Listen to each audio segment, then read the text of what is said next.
नमस्कार साथियों, आप हो रामनिवास मेहरा के साथ और स्वागत है आपका आपके अपने चैनल रामनिवास मेहरा में। साथियों, शाला दर्पण के विद्यालय लॉगिन से प्रपत्र 10 को सभी शिक्षक साथियों को अपडेट करना अनिवार्य कर दिया गया है। तो चलिए साथियों शुरू करते हैं आज का वीडियो और इस वीडियो के माध्यम से देखते हैं कि हम प्रपत्र 10 को कैसे अपडेट कर पाएंगे। सबसे पहले आपको आपके विद्यालय को लॉगिन कर लेना है। इस तरह का इंटरफेस दिखाई देगा। अब आपको यहाँ पर जो ये 3 डॉट्स ऊपर दिखाई दे रहे हैं, इस पर क्लिक करना है। यहाँ क्लिक करने के बाद साथियों हमें मिलेगा एक ऑप्शन यहाँ डेस्कटॉप साइड का। तो हमें इस डेस्कटॉप साइड वाले जो ये चेक बॉक्स है, इस पर क्लिक कर लेना है और अपने मोबाइल को डेस्कटॉप साइड पर कर लेना है। फिर हमें यहाँ एक ऑप्शन साथियों मिलता है स्टाफ वाला। तो स्टाफ वाले ऑप्शन पर हमें क्लिक करना है। जैसे ही हम इस पर क्लिक करेंगे हमारे सामने अन्य और ऑप्शन खुलेंगे, जहां एक ऑप्शन आ रहा है साथियों elementary school detail profile format 10। ये वाला ऑप्शन आपको भी मिलेगा। लेकिन साथियों आपसे अनुरोध है कि आप सबसे पहले आपके नियंत्रण अधिकारी से आपका फॉर्मेट 10 जो है उसे अनलॉक करवा लें, तभी आप इस पर कार्य कर पाओगे। अब हमें इस वाले ऑप्शन पर क्लिक करना है। तो चलिए साथियों मैं भी क्लिक कर लेता हूं। अब इस तरह का हमारा प्रपत्र 10 हमारे सामने खुलकर सामने आएगा। यहाँ पर साथियों यदि आप इसे भरने से संबंधित दिशा निर्देश PDF में डाउनलोड करना चाहते हैं तो यहाँ वो ऑप्शन हमें उपलब्ध है। हम यहाँ क्लिक करके आपके जो इस प्रपत्र 10 को भरने से संबंधित डायरेक्शन है उन्हें डाउनलोड कर सकते हैं। अब चलते हैं साथियों हम नीचे की ओर, जहां पर आपको भी स्पष्ट दिखाई दे रहा होगा। चाहे आपने प्रपत्र 10 पहले ही भर रखा हो, लेकिन अभी यहां पर सभी शिक्षक साथियों के NOB रेड कलर में आ चुका है, जैसा कि आप देख पा रहे हैं। तो हमें यहाँ घबराने की कोई आवश्यकता नहीं है। जो हमने पहले डिटेल भरी थी वो डिटेल ऑलरेडी है, लेकिन बस उसे हमें क्रॉस चेक करना है और अपडेट करना है। तो साथियों यदि आपके भी ऐसा शो हो रहा हो, जैसे मैं यहाँ एक चीज़ और बता दूँ आपको कि मैंने रात में ही इन चीज़ों को अपडेट किया था। तो यहाँ ग्रीन कलर में मेरे सामने Y का निशान आ रहा है, लेकिन यदि आपके नहीं आ रहा हो तब भी आपको घबराने की आवश्यकता नहीं है। आपको यहाँ पर एक चीज़ दी हुई है, प्रपत्र भरने एडिट करने के लिए यहाँ क्लिक करें। तो हमें यहाँ क्लिक कर लेना है। चलिए साथियों मैं भी क्लिक करता हूँ और जब हम यहाँ क्लिक करेंगे तो हमारे सामने इस तरह का पृष्ठ आएगा। अब यहाँ हमें साथियों कुछ भी दिखाई नहीं दे रहा है, पर हमें यहाँ नीचे की ओर अपने मोबाइल की स्क्रीन को खिसकाना है। जैसे जैसे हम नीचे की ओर जाएंगे इस तरह हमारे सामने ऑप्शन आते जाएंगे। अब इस तरह की आपकी डिटेल आपको भी शो होगी, जहाँ यहाँ दिया हुआ है साथियों कार्मिक का शाला दर्पण पोर्टल के अनुसार विवरण। तो ये आपको ऊपर की ओर दिखाई देगा। तो यहाँ साथियों हम इसमें एडिटिंग नहीं कर पाएंगे। इसमें एडिटिंग करने के लिए हमें नीचे की ओर जाना होगा। चलिए मैं वो नीचे ले जाकर भी आपको दिखाता हूँ। ये लीजिए साथियों नीचे की ओर हमें मिलता है। यहाँ पर मैं थोड़ा वीडियो लंबी होगी इसलिए फास्ट बताने का प्रयास करूँगा साथियों, क्योंकि इसमें बहुत सारी सूचनाएं हमसे पूछी जाएगी। तो वीडियो निश्चित है लंबी होगी, लेकिन आप उसे अंत तक देखिए। आपका संपूर्ण प्रपत्र अपडेट करने में ये वीडियो निश्चित ही मदद करेगी। यहाँ आपको कार्मिक का नाम दिखाई देगा, इसमें कोई गलती हो तो आप सुधार कर लें। यहाँ आपकी एम्प्लॉय ID दिखाई देगी। यहाँ आपका गृह जिला दिखाई देगा, कार्मिक की जन्म तिथि, कार्मिक का मूल पद, कार्मिक का मूल विषय, कार्मिक का वर्तमान पदस्थापन विद्यालय, कार्मिक वर्तमान विद्यालय कार्यालय पदस्थापन प्रकार है, ब्लॉक है आपका, ग्राम है, विद्यालय है, वर्तमान पद पर इस विद्यालय में कार्यालय में कार्यग्रहण की तिथि है, वर्तमान पद पर इस जिले में प्रथम कार्यग्रहण तिथि है, कार्मिक की राजकीय सेवा में आने की प्रथम तिथि है, कार्मिक की प्रारंभिक शिक्षा विभाग में प्रथम कार्यग्रहण की तिथि है। तो ये तिथियां और ये जानकारियां हमारे सामने यहाँ पहले से ही अपडेट है, जो यदि आपने अपडेट कर रखी होगी। तो यदि ये सही है तो आपको इसमें किसी तरह की कोई छेड़खानी नहीं करनी है। अब आपको और इनमें कुछ गलती है तो आप इन्हें अवश्य सुधारें और उसके उपरांत आपको यहाँ आना है साथियों नीचे की ओर। जहाँ एक ऑप्शन हमें मिलता है सत्यापित करेगा। तो जब आपकी उक्त सारी जानकारियाँ, जैसे ये वर्तमान पद पर प्रथम कार्यकरण तिथि, कार्मिक की राजकीय सेवा में आने की प्रथम तिथि, कार्मिक की प्रारंभिक शिक्षा में प्रथम तिथि, तो ये तिथियां हमें दी हुई है, इन्हें आप चेक कर लें। और जब आप संतुष्ट हो जाएं कि हमारी जानकारी पूर्णतः सत्य है, सही है हमारे डॉक्यूमेंट के अनुसार, तो यहाँ ऑप्शन है ये सत्यापित का, इस पर हमें क्लिक कर लेना है। चलिए साथियों, मैं भी क्लिक करता हूँ। इस तरह जब हम इस पर क्लिक करेंगे तो शाला दर्पण थोड़ा सा टाइम लेगी, आपको धैर्य बनाए रखना है। अब इस तरह का पेज आपके सामने अगला प्रदर्शित होगा, जहां यहाँ पर आपके एसआई नंबर आपको डालने हैं। साथियों, पहले यहाँ स्टार आ रहा था, लेकिन अब यहाँ से स्टार हटा दिया गया है, मतलब ये मैंडेटरी नहीं है, आपके जारी हो चुके हैं। तो आप यहाँ डालें, नहीं तो इसे खाली छोड़ दें। उसके बाद सभी में यही सिस्टम रहेगा, यहाँ स्टार नहीं है, जिन पर स्टार है वो मैंडेटरी है। साथियों, जीपीएफ नंबर आपको यहाँ से मांगा जा रहा है, प्राण नंबर आपके मांगे जा रहे हैं, एनपीएस नंबर आपसे मांगे जा रहे हैं, और पैन नंबर पर स्टार लगा हुआ है। साथियों, तो ये मैंडेटरी है। उसके बाद हम चलते हैं यहाँ नीचे की ओर, जहाँ पर साथियों आपसे जानकारी मांगी जा रही है। यदि आपने पासपोर्ट बना रखा है तो पासपोर्ट नंबर डालने हैं। यदि आपका जन आधार जारी हो चुका है तो यहाँ जन आधार नंबर डालेंगे। यहाँ आपका ब्लड ग्रुप, यहाँ आपका लिंग, और यहाँ नीचे की ओर साथियों अब और आते हैं हम, तो यहाँ आपसे आपकी कैटेगरी पूछी जा रही है। SC ST OBC में आपका धर्म पूछा जा रहा है, पिता का नाम आपसे पूछा जा रहा है, माता का नाम आपसे पूछा जा रहा है, वैवाहिक स्थिति आपकी जानी जा रही है।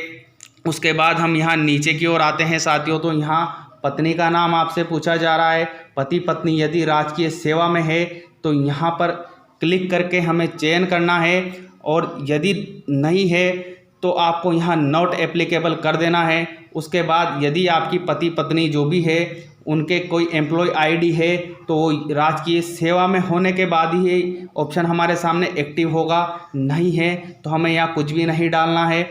उसके बाद विशेष योग्यजन दिव्यांग है तो उचित का चयन करें। जो योग्यजन है आपके वो किसी दिव्यांग की श्रेणी में आते हैं, तो यहाँ क्लिक करके उसे हम चयन करेंगे। अब चलते हैं हम साथियों नीचे की ओर, जहाँ स्टार भी लगा हुआ है और हैशटैग भी लगा हुआ है। संतान की संख्या आपसे पूछी जा रही है, तो यदि आपकी संतान की संख्या जितनी है उतनी शो कर दें। उसके बाद यहाँ हमसे आगे जानकारी पूछी जा रही है 1/6/2002 से पूर्व यदि आपकी कोई संतान है तो वो संख्या आप यहाँ दर्ज करेंगे। 1/6/2020 के पश्चात आपकी कोई संतान है तो यहाँ दर्ज करेंगे। अब साथियों हमें यहाँ नीचे की ओर आना है, जहाँ पर रेड कलर में कुछ हमें इंस्ट्रक्शन दिए हुए हैं, इनको हमें अच्छे से रीड करना है। दूसरे प्रसव में एक से अधिक संतान होने पर उसे 1 इकाई माना जाएगा। पहली पत्नी पति के निधन पर दूसरा विवाह करने की स्थिति में पहली संतानों को 1 इकाई माना जाएगा। तो यह आपको अब क्लियर हो चुका होगा कि यदि 2 बच्चे एक साथ हुए हैं दूसरी डिलीवरी में तो निश्चित है कि उन्हें 1 ही गिना जाएगा। उसके बाद यहाँ नीचे साथियों हमें हमारा परमानेंट एड्रेस जो भी है वो हमें यहाँ डाल लेना है, और उसके बाद हमसे यहाँ मेल आईडी मांगी जा रही है। साथियों आप यहाँ मेल आईडी अवश्य दर्ज करें, क्योंकि शाला दर्पण पर मोबाइल नंबर पर अभी OTP नहीं आ रहे हैं, तो इसके लिए मेल आईडी डालना हमें यहाँ मैंडेटरी नहीं किया गया है। लेकिन फिर भी मैं आपसे निवेदन करता हूँ कि मेल आईडी यहाँ निश्चित रूप से आप डाल लें। उसके बाद आपका यहाँ से गृह जिला पूछा जा रहा है, गृह जिले की जानकारी दर्ज कर दें। क्षमा करें साथियों, गृह राज्य पूछा जा रहा था, तो गृह राज्य की आपको यहाँ जानकारी दर्ज करनी है। उसके बाद गृह जिला आपका कौन सा है, फिर आपके पिन कोड क्या है, कार्मिक के वर्तमान निवास का पता यदि आप का सेम है स्थायी पता और वर्तमान पता, तो यहाँ जो ये चेक बॉक्स दिया हुआ है इस पर आप क्लिक करके सेम कर सकते हैं, और नहीं है तो आप यहाँ नीचे जहाँ आपका वर्तमान पता है उसे दर्ज कर दीजिए। उसके उपरांत साथियों यहाँ नीचे की ओर आते हैं हम, तो यहाँ हमें मिलता है वर्तमान निवास का राज्य, तो जिस राज्य में भी आप वर्तमान में निवास कर रहे हैं उसकी जानकारी दे दें। फिर वर्तमान निवास का जिला आपको यहाँ से सेलेक्ट करना है। उसके बाद यहाँ जो हमें पिन कोड का ऑप्शन मिल रहा है वो पिन कोड आपको यहाँ डाल लेने हैं। उसके बाद है साथियों कार्मिक अध्यापक वरिष्ठ अध्यापक विशेष कक्षा पर कार्यरत है तो RCI का रजिस्ट्रेशन नंबर, यदि आप विशेष शिक्षा पर कार्यरत है तो आय का जो रजिस्ट्रेशन नंबर होता है वो हमें यहाँ डाल लेना है, अन्यथा खाली छोड़ देना है। फिर हम नीचे चलते हैं साथियों, जहाँ हमें मिलता है रजिस्ट्रेशन दिनांक। तो RCI का जो रजिस्ट्रेशन दिनांक है वो आपको यहाँ डालनी है। शिक्षक सम्मान यदि आपको कोई मिला है तो यहाँ सेलेक्ट करेंगे, स्टेट लेवल पर, जिला लेवल पर, डिवीज़नल लेवल पर, जहाँ भी मिला है वो आप यहाँ सेलेक्ट करेंगे।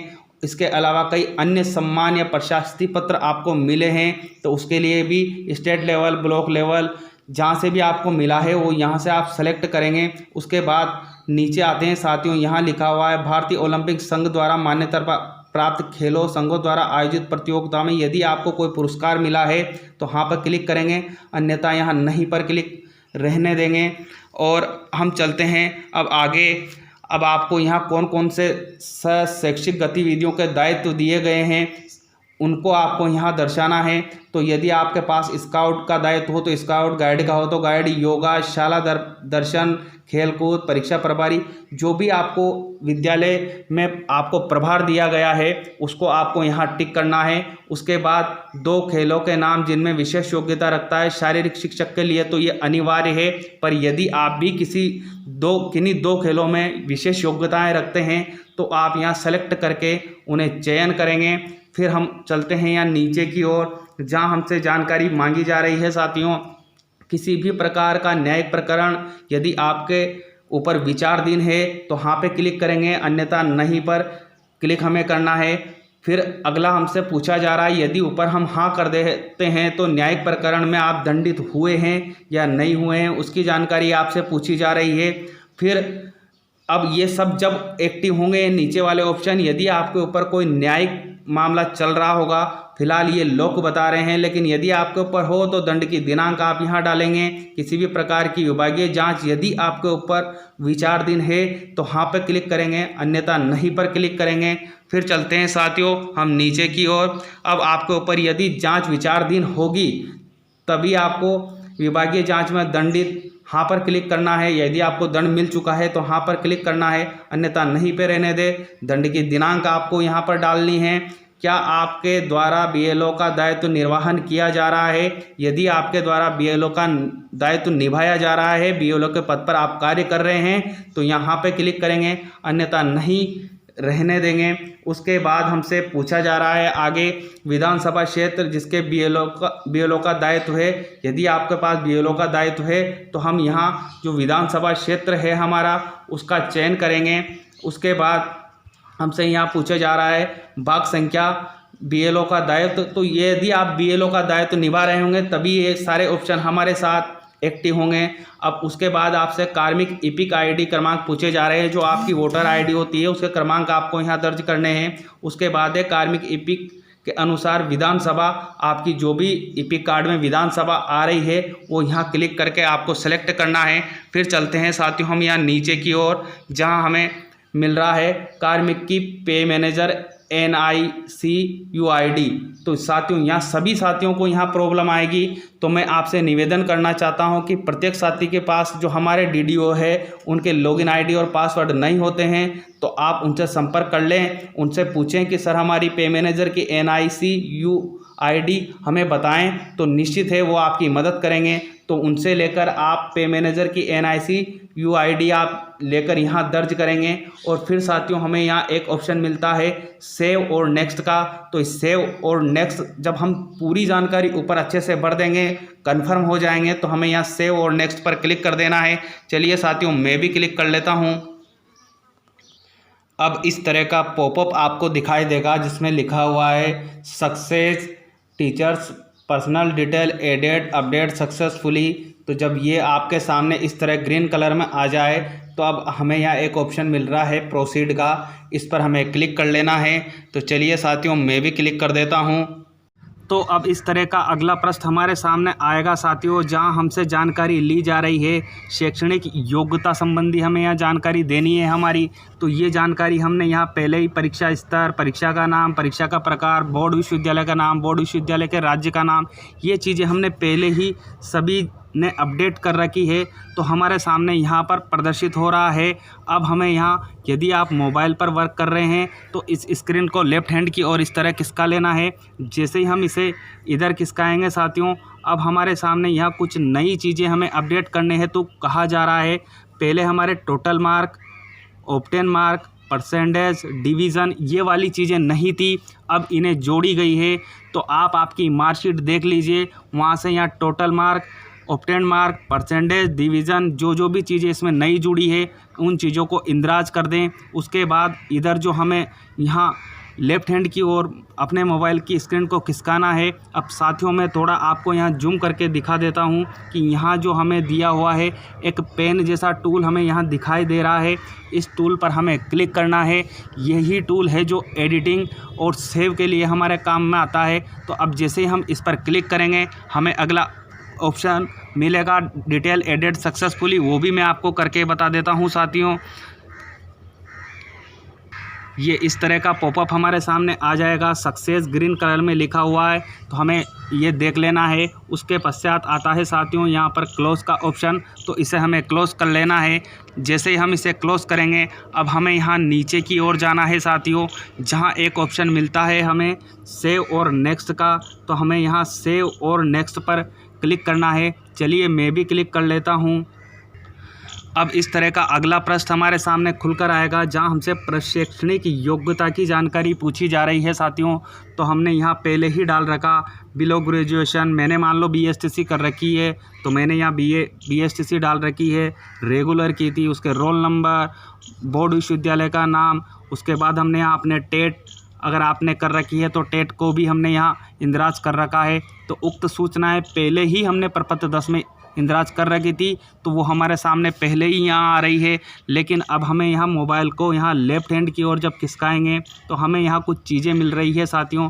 Total mark, obtain mark, percentage, division, medium, ये चीज़ें हमसे पहले इंदराज नहीं करवाई गई थी, लेकिन अब इसमें इन मॉड्यूलों को एक्टिवेट किया गया है। तो हम हमारे पास जो हमारी मार्कशीट अंक तालिकाएँ हैं उनकी सहायता लेकर इन चीज़ों को यहाँ डालें। और मैं निवेदन करना चाहूँगा आपसे कि आप एक ही लाइन में पहले इस तरह वर्क करें, ऊपर नीचे नहीं जाए, और जब आप इसे कंप्लीट भर लें तो उसके बाद यहाँ साथियों वही हमें पेन जैसा टूल का निशान मिलता है, इस पर क्लिक करेंगे, ये सेव हो जाएगा। ऐसे हमें स्टेप बाय स्टेप जो भी आपकी प्रशिक्षित योग्यता हैं उनको आपको यहाँ इंदराज कर लेनी है। फिर आना है साथियों हमें यहाँ नीचे की ओर पहले की तरह ही, जहाँ हमें एक ऑप्शन मिलेगा साथियों सेव और नेक्स्ट का, तो सेव और नेक्स्ट वाले ऑप्शन पर हमें क्लिक कर लेना है। चलिए मैं भी क्लिक करता हूँ और चलते हैं हम अगले पृष्ठ की ओर।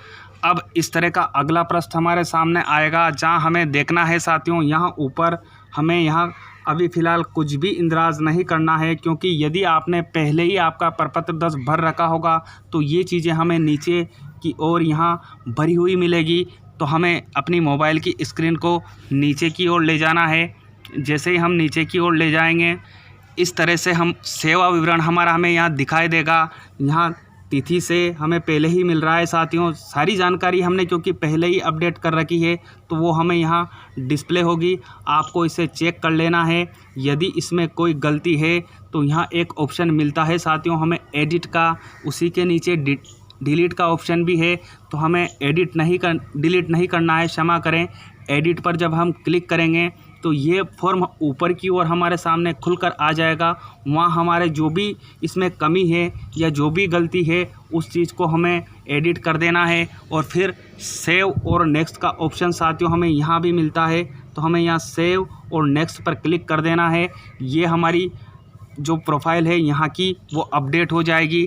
अब चलते हैं हम अगले पृष्ठ की ओर साथियों, जिसमें हमसे पदोन्नति संबंधी जानकारी मांगी जा रही है साथियों। यहाँ पदोन्नति का विवरण हमें दर्शाना है।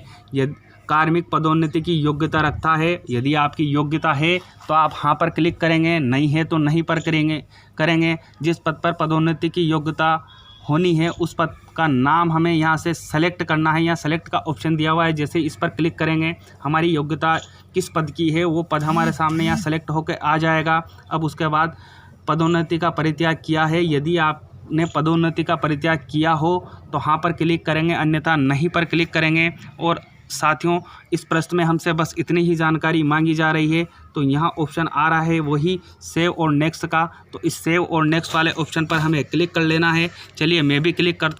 अब अगले प्रश्न में हमसे जानकारी मांगी जा रही है एसीपी विवरण की। यदि आपके एसीपी विवरण है, एसीपी लगी है, तो आप यहाँ से क्लिक करेंगे। फर्स्ट लगी है, सेकंड लगी है, थर्ड लगी है, तो वो आपको यहाँ से सेलेक्ट कर लेना है। उसके बाद आपको एसीपी किस दिनांक को दे हुई है वो ऑर्डर होता है, उसमें आपके दिनांक लिखी होती है। उस दिनांक को आप यहाँ से सेलेक्ट करेंगे तो एक कैलेंडर बॉक्स आपके सामने खुलेगा और उसमें से सेलेक्ट कर लेनी है। और उसके बाद आपको वो एसीपी प्राप्त हुई है तो हाँ पर क्लिक कर देंगे, अन्यथा नहीं पर क्लिक करेंगे। और फिर यहाँ एक ऑप्शन मिल रहा है साथियों हमें सेव का, तो इस सेव वाले ऑप्शन पर हमें क्लिक कर लेना है। फिर वही प्रक्रिया अपनानी है पुनः। सेव और नेक्स्ट यहाँ आ रहा है हमारे पास, तो इस सेव और नेक्स्ट पर हमें क्लिक कर देना है। अब अगली जानकारी हमसे मांगी जा रही है साथियों कार्मिक की 6D की जानकारी हमसे मांगी जा रही है, जिसमें सभी कार्मिक लगभग जाने से घबराते हैं। वही जानकारी हमसे मांगी जा रही है कि कार्मिक 6D चयन की स्थिति। यदि आपका 6D में चयन हो चुका है तो हाँ पर क्लिक करेंगे, अन्यथा नहीं पर इसको क्लिक करना है। और वही हमारे पास फिर से ऑप्शन है सेव और नेक्स्ट का, इस वाले ऑप्शन पर हमें क्लिक कर देना है। चलिए साथियों मैं भी कर लेता हूँ। अब साथियों अगले प्रश्न में हमें जानकारी देनी है कार्मिक के वेतन संबंधी विवरण हमें यहाँ देना है। तो आपको यहाँ जो वेतन आयोग लिखा हुआ है इसके नीचे एक ऑप्शन मिल रहा है। वैसे मेरे भी अभी अपडेट नहीं हुआ है तो यहाँ 5th आ रहा है। तो जैसे ही हम यहाँ क्लिक करेंगे हमारे सामने ऑप्शन खुल जाएगा 6 का, तो 6 का हम यहाँ लगा देंगे। उसके बाद आपका जो पे स्केल पे बैंड है वो आपको यहाँ से सेलेक्ट करनी है। उसके बाद आपका मूल वेतन कितना है वो आपको यहाँ दर्ज कर देना है।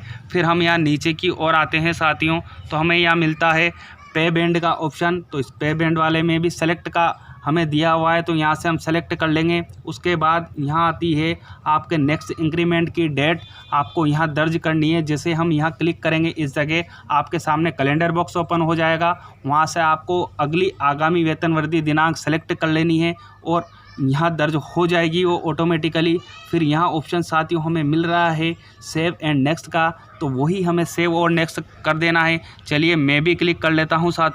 अब अगला प्रपत्र हमारे सामने खुलकर आ जाता है, जहाँ हमसे हमारे बैंक खाते का विवरण पूछा जा रहा है। तो ऊपर हमें IFSC कोड दर्ज करने हैं। आपकी जो पासबुक होती है उसमें से देख के इन्हें यहाँ दर्ज कर लेने हैं। उसके बाद MICR कोड, ये मैंडेटरी नहीं है, आप चाहे आपके पास अवेलेबल है तो दर्ज कर दें, अन्यथा इसे छोड़ दें। उसके बाद आपको यहाँ बैंक का नाम दर्ज कर देना है, आपकी बैंक की शाखा का नाम।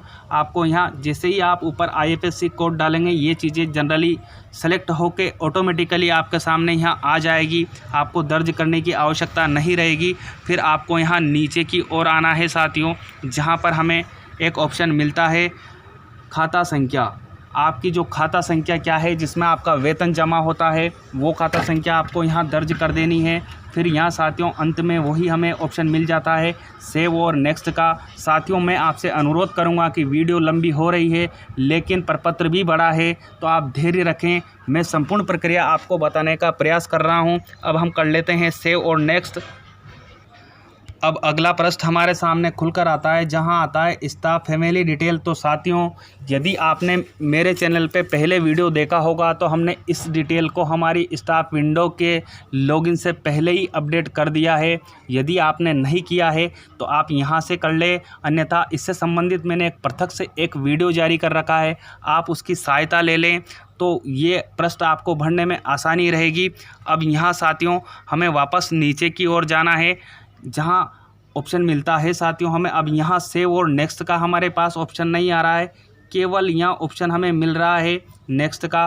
तो हो सकता है साथियों कि ये अभी शाला दर्पण में कुछ प्रॉब्लम हो, या फिर हमने जो पहले ही अपडेट कर दिया है इसलिए यहाँ सेव और नेक्स्ट का हमें नहीं मिल रहा है। लेकिन हमें अभी फ़िलहाल यहाँ नेक्स्ट कर लेना है, और यदि आपके सेव का ऑप्शन आए तो पहले इसे भरने के बाद आप सेव करें, उसके बाद ही नेक्स्ट करें। चलिए साथियों मैं नेक्स्ट कर लेता हूँ।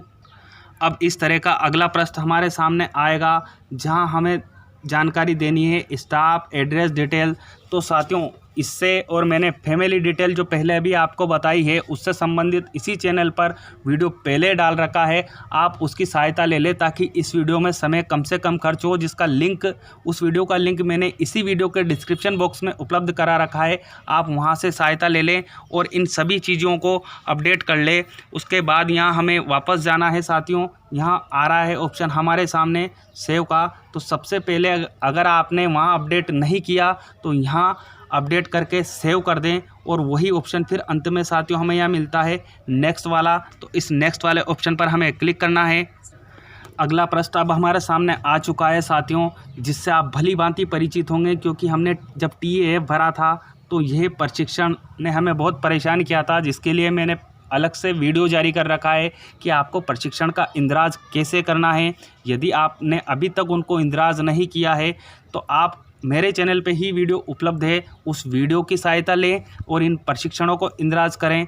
मैं यहाँ शॉर्ट आपको जानकारी दे देता हूँ कि यदि आपके किसी प्रशिक्षण में गलती हो तो यहाँ ऊपर रेड कलर में इसके लिए इंस्ट्रक्शन दिया हुआ है, आप उसे रीड कर लें। और यहाँ ये पेन जैसा जो निशान आता है इस पर क्लिक आप जैसे ही करेंगे तो ये एडिटिंग के लिए एक्टिव हो जाएगा। आपको शुद्ध कर दे जो भी जानकारी गलत थी उसे, और फिर वापस इसी पेन जैसे निशान पर क्लिक करना है, आपकी जानकारी यहाँ सेव हो जाएगी। तो इस तरह साथियों हमें हमारे जितने भी प्रशिक्षण हैं उनको यहाँ कंप्लीट कर देना है और उन प्रशिक्षणों को इंद्राज कर देना। अब साथियों यहाँ हमें कहीं भी लॉक का अभी जो फ़िलहाल है ऑप्शन उपलब्ध नहीं है, क्योंकि शाला दर्पण पर कुछ तकनीकी समस्या हो सकती है। इसलिए जब आप आपका पूरा प्रपत्र भर लेंगे, अपडेट कर लेंगे, तब आपको यहाँ सेव का ऑप्शन भी मिलेगा और लॉक का ऑप्शन भी मिलेगा। तो मेरा आपसे अनुरोध है कि आप सारी जानकारियाँ अच्छे से अपडेट कर लें, उसके बाद ही आपके प्रपत्र को लॉक करें। फिलहाल जो कार्मिक माध्यमिक शिक्षा में कार्यरत है उनके लिए अनलॉक का ऑप्शन उपलब्ध नहीं हो पा रहा है। शाला दर्पण में थोड़ी तकनीकी कमी चल रही है, शीघ्र ही हमारी टीम लगी हुई है बड़े मेहनत से, वो आपके लिए इन सभी त्रुटियों को जो भी समस्या आ रही है आपको उनका शीघ्र शाला दर्पण टीम समाधान कर देगी। मिलते हैं इसी तरह की जानकारियों के साथ, तब तक के लिए बाय बाय, टेक केयर।